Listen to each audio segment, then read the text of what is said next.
Okay my dear child, आज हम लोग देखेंगे क्या इंडियन सिविलाइजेशन एंड कल्चर का शॉर्ट समरी, जो आपको अगले 5 से 7 मिनट में पूरा इसका समरी कंप्लीट हो जाएगा। तो सबसे पहले हम लोग देखते हैं इंडियन सिविलाइजेशन एंड कल्चर के इंट्रोडक्शन। इसके लेखक थे महात्मा गांधी जी।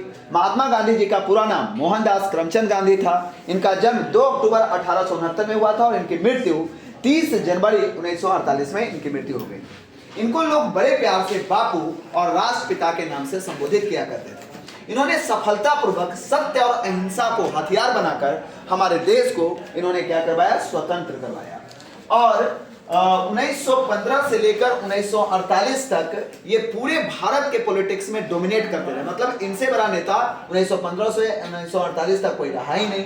लेकिन 30 जनवरी 1948 को एक फिनेटिक मतलब कट्टरपंथी के हाथों इन्हें मार दिया गया। लेकिन उससे पहले इन्होंने my autobiography, my experiment with truth, ये सारा बहुत सारे आर्टिकल्स, बहुत सारे स्पीचेस ये यंग इंडिया के लिए लिखे थे। मतलब जो देश अभी अभी बन रहा था उसके लिए लिखा था। लेकिन जितना भी आर्टिकल, जितना भी स्पीच ये सब लिखे थे, वो सब कहीं ना कहीं जो उसमें इंग्लिश शब्दों का यूज किया गया था, वो सारा का सारा इंग्लिश शब्द जो था वो कैसा था, आइडियोमेटिक इंग्लिश था। मतलब मुहावरेदार अंग्रेजी शब्दों का इस्तेमाल इन्होंने किया था।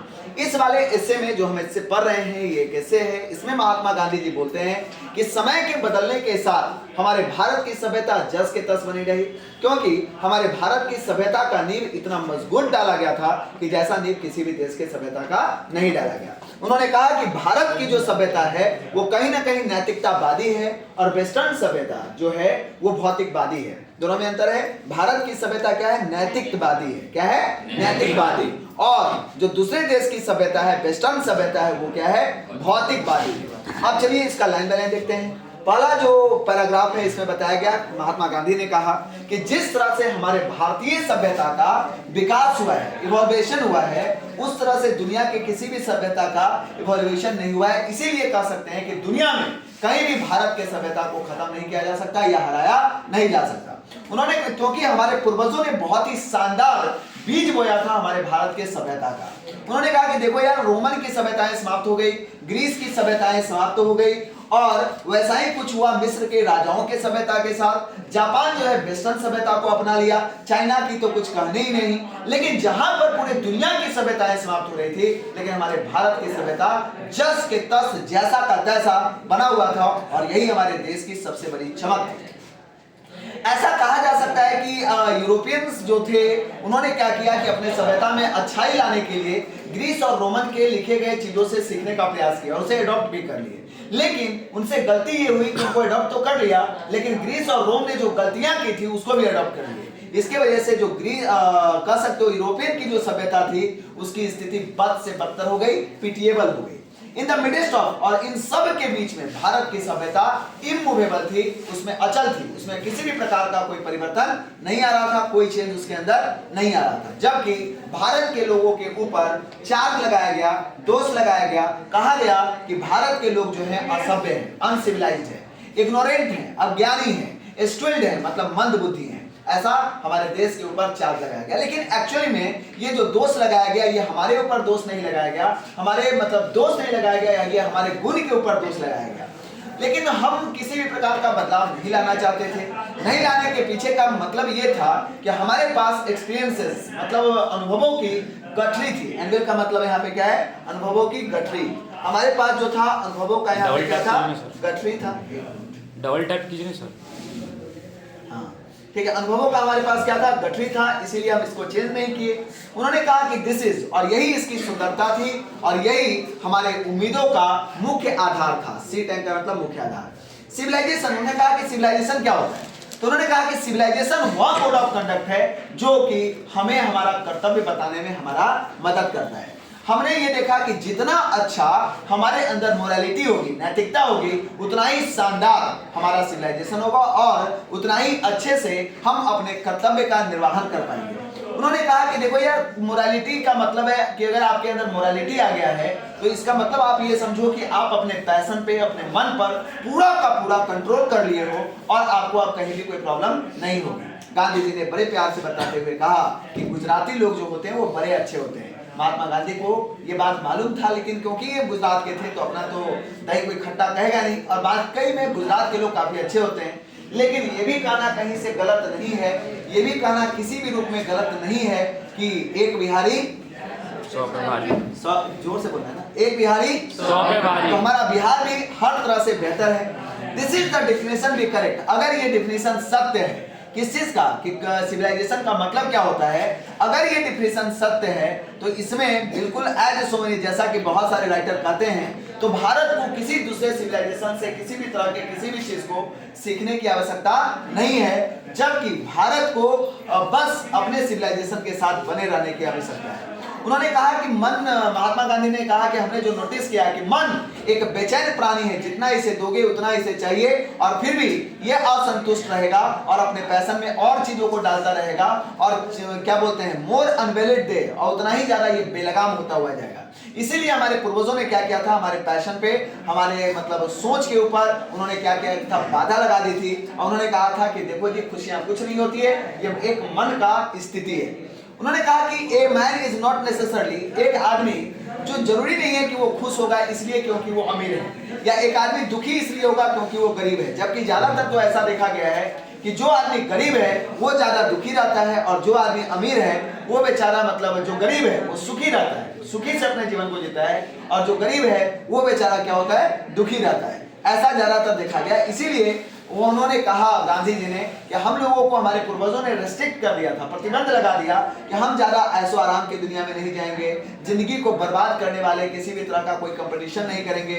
हम पहले से जो पेशा अपनाते आए हैं, जिस पेशा से हम अपने जीवन को जीते आए हैं, उसी पेशा के साथ जीकर हम एक साधारण जीवन को जिएंगे, और हम अपने सोच विचार करके कोई भी काम को करेंगे, और वही काम करेंगे जो हम अपने हाथ और पैरों से कर सकते हैं, क्योंकि हाथ और पैरों से किया गया काम में ही सच्ची खुशियां और सच्ची तरह से हम काम कर सकते हैं। दे फर्दर, उन्होंने आगे बताते हुए कहा कि जो शहर है वो एक तरह से जाल है, और वहां पे रहने वाले लोगों के ऊपर एक मतलब बिना काम का अलग तरह का बोझ होता है, दबाव होता है, और इस तरह से लोग वहां के खुश नहीं हो पाते हैं। उन्होंने कहा कि शहर में जो है बहुत सारे चोर डकैतों का गैंग रहता है, वहाँ पे वेश्यावृत्ति होती है, वहाँ पे अलग अलग तरह के गलत गलत काम पनपते हैं, और गरीबों के साथ वहाँ पे बहुत ज़्यादा अत्याचार किया जाता है। उन्होंने आगे कहा कि इसीलिए गांव के लोगों को चाहिए कि वो गांव में ही रहें और गांव में ही सफलतापूर्वक अपने जीवन को जिए।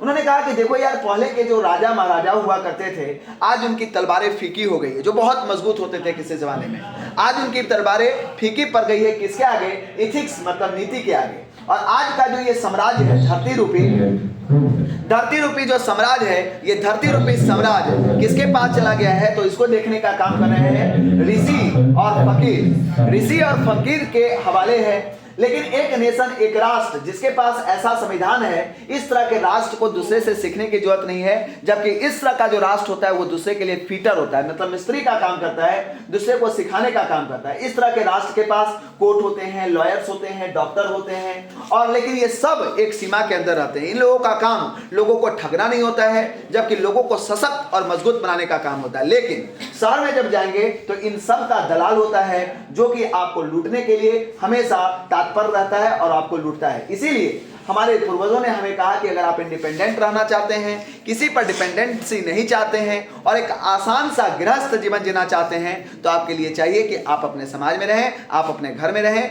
आप अपने गांव में रहकर एक साधारण और गृहस्थ जीवन को जी सकते हैं। उन्होंने कहा कि इंडियन सिविलाइजेशन जैसा मेरे द्वारा डिस्क्राइब किया गया, उसी तरह से मेरे लोगों के द्वारा, मेरे समर्थकों के द्वारा दुनिया में किसी भी कोने में जाएंगे तो वहां के लोगों के द्वारा भी हमारे भारतीय सभ्यता को उसी तरह से बताया गया है। उन्होंने कहा कि जो वेस्टर्न सभ्यता है वो क्या करती है, इमोरालिटी को, अनैतिकता का प्रचार करती है, वहीं पर जो इंडियन सभ्यता है वो मोरालिटी का प्रचार करने का काम करती है। उन्होंने कहा कि इंडियन सभ्यता जो है भगवान पे विश्वास रखती है, वेस्टर्न सभ्यता जो है भगवान पे विश्वास नहीं रखती है। उन्होंने कहा कि सब बात बोल के इसके कहने का मतलब ये नहीं है कि मैं वेस्टर्न से नफरत करता हूं, जबकि मैं वेस्टर्न का तो धन्यवाद करता हूं कि उसके लिटरेचर ने मुझे बहुत कुछ सिखाने का काम किया है। मैं मॉडर्न सभ्यता को धन्यवाद करना चाहता हूं, क्योंकि मॉडर्न सभ्यता ने हमें यह सिखाया कि अगर हम भारत को एक ऊंचाई पर ले जाना चाहते हैं तो किसी भी कीमत में भारत के लोगों को चाहिए कि वो मॉडर्न सभ्यता की तरफ ना जाए, नहीं तो उसको अडॉप्ट करने का प्रयास करेंगे तो उनका सर्वनाश हो जाएगा। ये मॉडर्न सिविलाइजेशन क्या है, तो मॉडर्न सिविलाइजेशन कुछ नहीं है, हमारे अंदर के दानवों का पूजा है। मॉडर्न सिविलाइजेशन कुछ नहीं है, मेटेरियलिस्टिक चीजों का, मतलब भौतिकवादी चीजों का वो पूजा है और कुछ भी नहीं है। उसके ऊपर मतलब वस्तुओं के ऊपर विजय प्राप्त करने का ये पूजा है। उन्होंने आगे बताते हुए कहा कि हम ये नहीं बताना चाहते कि दोनों सिविलाइजेशन में कौन अच्छा है कौन बुरा है, लेकिन हाँ ये बात जरूर कहेंगे कि दोनों सिविलाइजेशन, वेस्टर्न सिविलाइजेशन और इंडियन सिविलाइजेशन, ये दोनों सिविलाइजेशन अपने जगह पर बिल्कुल सही है और उसके क्लाइमेटिक कंडीशन में ये सूट करता है। उन्होंने कहा कि डिस्टिंग्विश कैरेक्टर अगर मॉडर्न सिविलाइजेशन में अगर देखा जाए और इंडियन सिविलाइजेशन में देखा जाए तो क्या अंतर है, तो अंतर बस इतना है कि मॉडर्न सिविलाइजेशन क्या करता है कि लोगों के मतलब असीमित इच्छाओं को जागृत करने का काम करता है, और इंडियन सिविलाइजेशन और एंशिएंट सिविलाइजेशन क्या करता है, इस इच्छाओं के ऊपर ब्रेक लगाने का काम करता है। सम ऑफ द इमीडिएट, अभी कुछ मॉडर्न सिविलाइजेशन में या वेस्टर्न सिविलाइजेशन में कुछ वस्तुओं का आविष्कार किया गया है जिसको देखकर हमारी आंखें चौंधियाई हुई है, उसके तरफ हम देखते हैं। उसी तरह से इंडियन सिविलाइजेशन में हिंदुत्व ने भी किसी चीज का आविष्कार किया है। वो किस चीज का आविष्कार किया गया? हमारे आत्मा का, हमारे हिंदुत्व के चीजों का, इन सब चीजों का आविष्कार करने का उन्होंने काम किया है, जिस पर हमारी नजरें नहीं जा रही है, जबकि जो चीज दुनिया ने आविष्कार किया है उस पर जा रही है। इसका मतलब ये भी हम कह सकते हैं कि हम परमानेंट सुखों को त्याग करके, जो परमानेंट सुख है उसको त्याग करके मोमेंटरी सुख के तरफ हम भाग रहे हैं, जो हमारे आने वाले समय के लिए अच्छा नहीं है। बट वी हैव नो आई, हमें हमारा आंख इन सब चीजों को नहीं देख रहा है, इस प्रोग्रेस को। उन्होंने कहा कि आफ्टर ऑल कुछ तो बात है हिंदुत्व में कि पूरी सभ्यताएं समाप्त होने के बाद हिंदुत्व बची हुई है। इसके पीछे का रीजन ये है कि ये हिंदुत्व ने बेबीलोनियन, सीरियन, पर्शियन, इजिप्टियन सभी के सिविलाइजेशन को ध्वस्त और खत्म होते हुए देखा है। यही कारण है कि इनकी सभ्यताएं अभी तक बची हुई है और इनके पास इतना जबरदस्त एक्सपीरियंस है कि वो अपने अंदर किसी भी प्रकार का बदलाव नहीं लाना चाहते हैं। उन्होंने कहा कि यार ग्रीस जाओ, ग्रीस का सबसे पुराना सभ्यता एटिक सिविलाइजेशन है, उसको देखो और फिर अपने आसपास अपने इंडिया में आकर देखो। आप जब ग्रीस जाएंगे तो वहां देखेंगे कि उसकी जो सबसे पुरानी सभ्यता है उसका कुछ भी आपको बचा हुआ नहीं मिलेगा। लेकिन आप भारत के गलियों में जब आप आएंगे तो आपको लगेगा कि अभी भी भारत की सारी पुरानी सभ्यताएं जस के तस, जैसा का तैसा बना हुआ है। भारत के गलियों में, गांवों में घूमते हुए हो सकता है कि गोबर का बहुत बड़ा बड़ा टाल आपको मिल जाए, तो ये गोबर का टाल नहीं है, ये हमारे हिंदुत्व का या कह सकते हो हमारे इंडियन सिविलाइजेशन का एक बहुत बड़ा खजाना है, जो रिप्रेजेंट करता है कि हमारी सभ्यताएं कितनी मजबूत है और इस गोबर का कितना इंपॉर्टेंस है। उन्होंने कहा कि हमारी सिविलाइजेशन, हमारा कल्चर, हमारा स्वराज इस बात पे बिल्कुल डिपेंड नहीं करता कि हमारी इच्छा को असीमित किया जाए, बस ये इस बात पे डिपेंड करता है कि हम आत्म त्याग करें और इन सब इच्छाओं पर कंट्रोल करने का काम करें। यूरोपियन सिविलाइजेशन में कोई दिक्कत की बात नहीं है कि यूरोपियन सिविलाइजेशन यूरोपियन के लोगों के लिए सही है और वो उसको अडॉप्ट हम नहीं कर सकते, ऐसा भी नहीं है। लेकिन यूरोपियन सिविलाइजेशन को अगर हम भारतीय अडॉप्ट करने का प्रयास किए तो ये हमारे लिए क्या बन जाएगा? सरदर्द बन जाएगा, दुख, मतलब हमें बर्बाद करने वाला बन सकता है। इसीलिए हमें दूसरे की सभ्यता को बिल्कुल अपनाना नहीं चाहिए। हमारी सभ्यता जो है वो कहीं ना कहीं हमें क्या बताने का काम करती है? बस हमारी सभ्यता का एक ही चीज है कि हम अपने वांट्स को कंट्रोल में रखें और हमारी जितनी जरूरत है उस पर काम करें और दूसरे के सभ्यता को कभी भी अपनाने पर काम नहीं करेंगे। A certain degree of physical harmony, देखो किसी भी चीज को कंफर्ट पाने के लिए कुछ हद तक किया जाए, कंफर्ट प्राप्त करने के लिए किसी भी वस्तु को अपनाते हैं तो वो सही है, लेकिन ज्यादा चीजों को अपनाने के पीछे अगर काम करते हैं तो वो हमारे लिए सरदर्द बन सकता है, वो हमारे लिए मुसीबत, कंफर्ट देने के बजाय वो हमारे लिए बाधा का कारण बन सकता है और हमारे जीवन को परेशान कर सकता है। उन्होंने कहा कि लोगों का आज मॉडर्न सिविलाइजेशन में सबसे बड़ा समस्या क्या है कि चाहे वो पढ़ाई लिखाई के लिए हो या वस्तुओं को प्राप्त करने के लिए हो, वो अब अनसेटिस्फाइड रहते हैं और ये जो सेटिस्फैक्शन है मरने के बावजूद भी उनका पूरा नहीं हो पाता है। इसीलिए हम अपने इंडियन सिविलाइजेशन को फॉलो करते हुए, अपने वांट्स पे कंट्रोल करके रखें और जो हमारे पास है उसमें संतुष्ट रहें। Thank you so much. ठीक, ये हो गया आपका 110।